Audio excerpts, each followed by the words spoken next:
Hey everybody, it's CJ. I'm in Shreveport, Louisiana, across the Red River from beautiful Bossier City, Louisiana. And yay! So I've got a guitar here. This guitar, I just tuned it.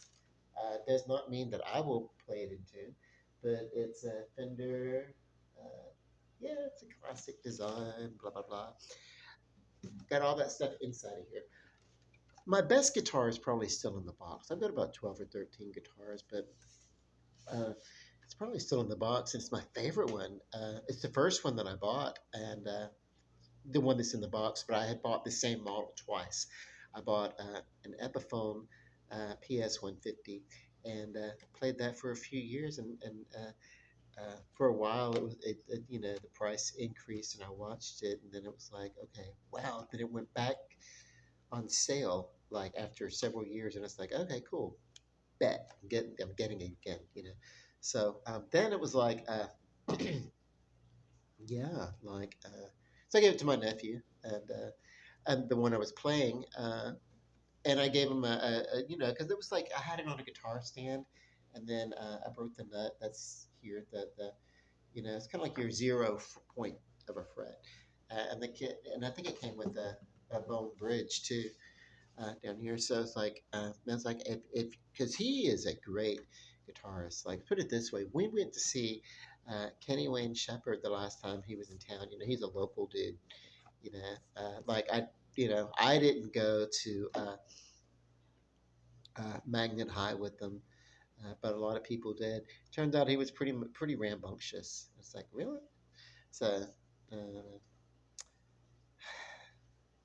anyway, um, yeah, dude's father was a concert promoter, and so yeah, he really got promoted. And I like a lot of the stuff that he did, But yeah, Deja Voodoo, my favorite Kenny Wayne Shepherd, you know. Whatever. But anyway, but my nephew, I think my nephew's a better player than he is, Uh, you know, uh, I really think my nephew, if he ever wanted to, probably could be a professional musician, and make a living at it. It's just that he's a family man too, so it's hard to do that uh, and try to take care of a family at the same time. Of course, I love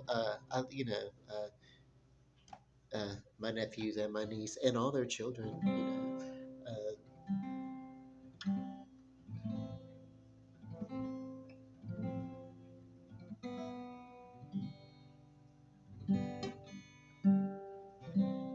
I love my sister, my dad. My mom's no longer with us, but I love her too. Um, you know, uh, Yeah, so I'm just gonna. I remember being like a little kid, and there used to be these. It was a show came on. I didn't know who they were or whatever. I was like first, second grade or whatever. I was barely. I mean, I was aware, but I wasn't like significantly. I wasn't aware of anything that was significant. At this point, it was like, okay, I like it or I don't like it, whatever. And I remember at some point one New Year's Eve. And it was 1979 New Year's Eve going into 1980, and they let me stay up with my mom and everything, and we watched uh, Dick Clark's New Year's Eve or something. I don't know, whatever. Maybe it wasn't even Dick Clark, but it was New Year's Eve. We watched it, and that was my soul changed because um, I discovered Blondie, and it was like, wow, this is and she was doing she did three songs that night. She did Heart of Glass, um, The Tide is High, and she did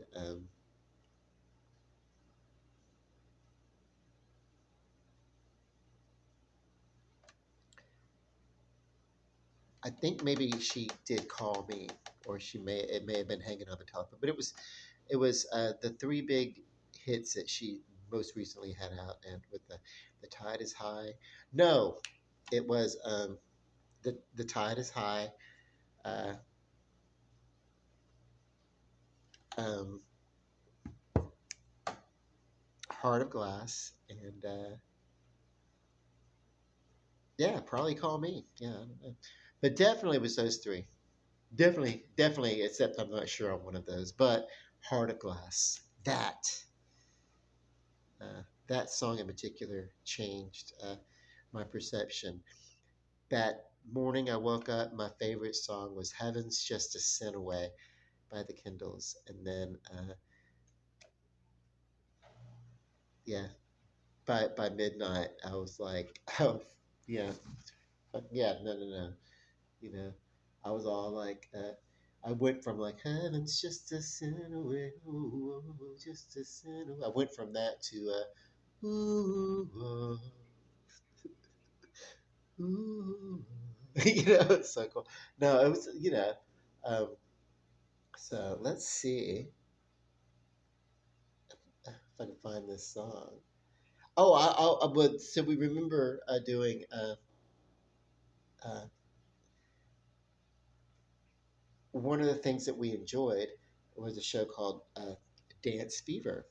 Was it Danny Ontario or somebody I don't know that hosted it? It was like Dance Fever, and it was just couples, and they would come on and they would like dance, and they would do campy stuff too. They would like wear disco dance outfits and everything. Lots of sequence. Loved it.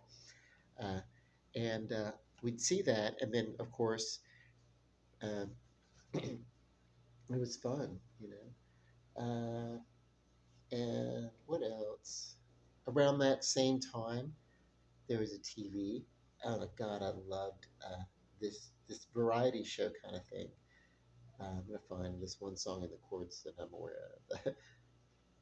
uh, and the variety show was called Sha Na Na, and it was a musical group, Sha Na Na, and they did a lot of doo wop and da, da, da, da, da, da, da, da, that kind of stuff. And it's like, wow, this is great too, because it was like rock and roll, but like you know, at this point, it was like I didn't know, I wasn't aware of the movie Grease, and I think they did that movie in uh, 78 or 79 or something, right after disco, whatever. Saturday Night Fever, they did they didn't do it, but right after that movie, they went from the disco era, they went to 50s. I mean, the proverbial people that tell us what to like, that set the trends, they went to the 50s. And so the 50s going forward from like it was like a revolution, like it was a musical West Side Story if West Side Story wasn't a musical. And what else? Gave us, Olivia Newton-John in a movie. Not that she wasn't in a movie before, but I mean, like this really was the breakout because, you know, like right after that we got Xanadu, which, by the way, appealed to the fairy tale loving little boy inside of me. But this Sha Na Na was a group that did the sock hop, in the movie Grease. That they played that whole thing, and they had like so they were there. They basically gave a mini concert within that movie, and it was like wow, so much so that they are very important to the soundtrack of that movie. I think most of the soundtrack is their music. But I didn't realize this when Sean Anam was on late night TV or whatever. A late night for a first or second grader. I just knew there was a guy, Bowser. That was the name. That's all we knew. And I think he did the bass. I don't know. But yeah. But I'm going to go back to, with this song that I'm going to do, My First Love. Heaven's just a sin away, ooh, just a sin away. Can't wait another day, and I think I'm getting it. Though I'd love to hold you tight, with you tonight. That still won't make it right, 'cause you belong to him. Oh, way down inside, I know that. eyes keep tempting me. I never was that strong. Oh, the devil's got me now. Gonna got me now. Can't fight him anyhow. I think he's gonna win. Heaven's just a sin away. It's just a sin away. Heaven help me when I say I think I'm living.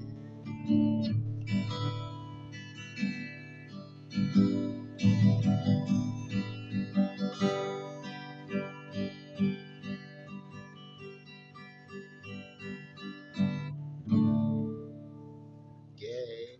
So I hope I didn't screw that up. That was just my little. And then there's more to it. Like you'd go back and you'd repeat the second verse and then repeat the chorus, whatever. I don't know. But yeah, that was my favorite song. And uh, then 1980 and whoa, rock and roll, right? And I don't even know how this Sky device that I'm recording on. I don't know if this it's gonna suck. I'm sorry. If I suck, it's because of the device. But they did do this song. Now, this song was oh yeah, it was originally sung by a character in the Broadway of Grease, uh, and who actually gave John Travolta like he really got he was kind of did uh, Welcome Back Kotter. People I remember seeing him on Welcome Back Kotter in the 70s. Uh, and I remember this because the show was in the apartment that we lived in on Southern Avenue before we moved to Amelia. See, my some people mark their lives, their milestones of their lives by the years or the events or whatever. I mark mine by the houses that we lived in because we moved around so much. Sometimes early on, people don't know that I remember this, but I really do. Early on, like in my uh, late infancy going into toddlerhood, it's like I remember um, looking gradually as my sister's hair went from blonde to dark, and we were doing a lot of traveling in a car. I think we may have actually been living in the car or whatever. One of my earliest memories just being in this mobile home park, and we lived like in a little metal. Do you know that thing? Mickey Mouse's round mobile home with him and Pluto and Goofy or whatever, and they travel in that thing. But it was one of those that we lived in. And then we could run across the street, and there was a boy, and I think his name might have been Buck, but I used to confuse it, and I used to think his name was Butt. And people probably thought that I was pronouncing his name Butt with a speech impediment or something. But I really think that his name was Buck, and I must have thought that it was Buck, and then at some point it clicked. But there was this kid, these little kids that we played with or whatever. They could be free range children back then. Nobody. I'm not saying children didn't get abducted. Obviously, faces were on milk cartons and everything, but whatever. We felt safer anyway, for sure. But yeah, I remember John Travolta on that show, and then Welcome Back, Kotter. Around that time, I think he was doing Grease, and he was playing Nudie, and wait, is that the character's name? Yeah, and he got to sing this song, and then and of course in the movie, Shauna Na sang it. And I'll try not to screw it up. What's that playing on the radio? Why do I start swaying to it? I had never heard that song before, but I don't hear it anymore. Still familiar to me, sends a thrill right through me, because those notes remind me of the night when I first met in the tune. Those magic changes my heart, arranges a melody that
have learned to play some other chords, but yeah, no. Um,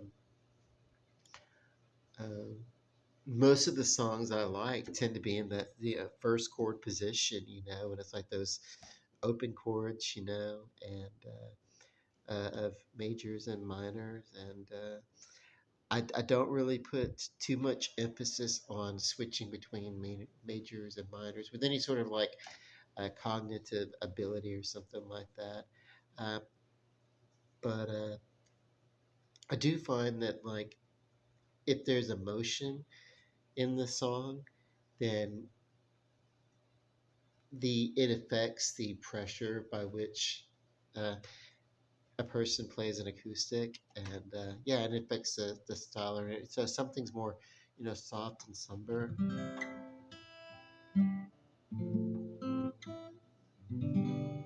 versus if somebody's keyed up and they're going to play it with more intensity. And those are the same.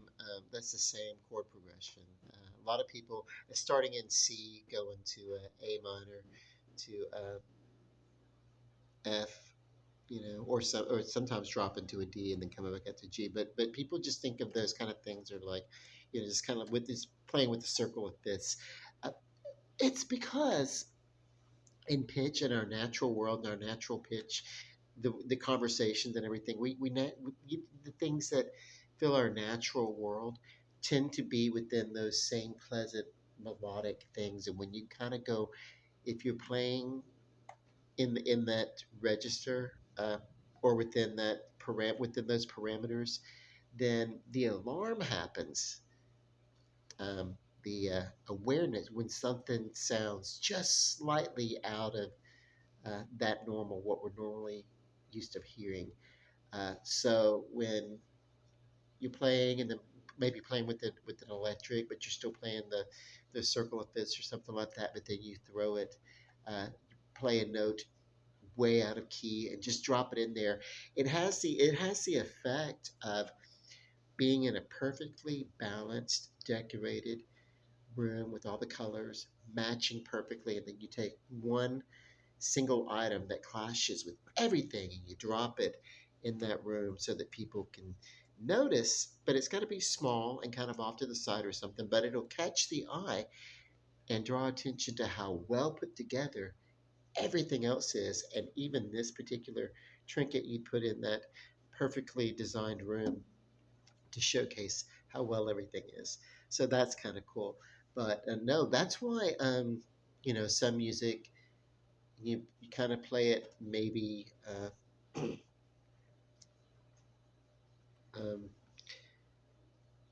you play it outside of that circle of fifths or something like that. You kind of play it against what you would think would be natural progression. Uh, the playing can sound a little fuzzy. It can sound kind of ugly, but it can also sound raw and make you feel alive. And that's where a lot of metal and stuff comes in. And the people who did it best, I think, and the most simplest were the Violent Femmes, which when alt band in the late '70s, going into the early '80s, they were discovered playing in front of a Pretenders concert, and then of course they uh, cut an album too. But I think the one that they mostly get famous for is Violent Femmes, and just that's one of those albums that I can listen to from start to finish and know and love every song. But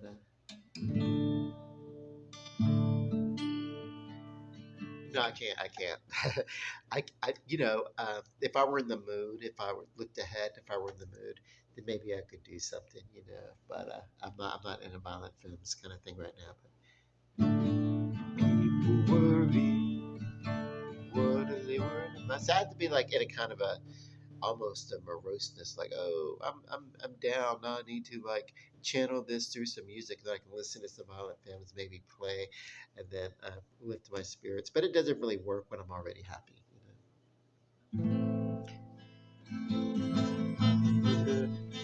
I remember when I lost my mind. Maybe I could do a cover. They did a cover of. Nah, I can't I'm playing, all I'm going to play a guitar right now, thankfully. So I love you guys. I don't even know if this records properly. I mean, I had trouble getting this device to even turn on. It like 20 minutes. Are you going to do anything? Oh, because I was that close to throwing the thing out, and then it did turn on.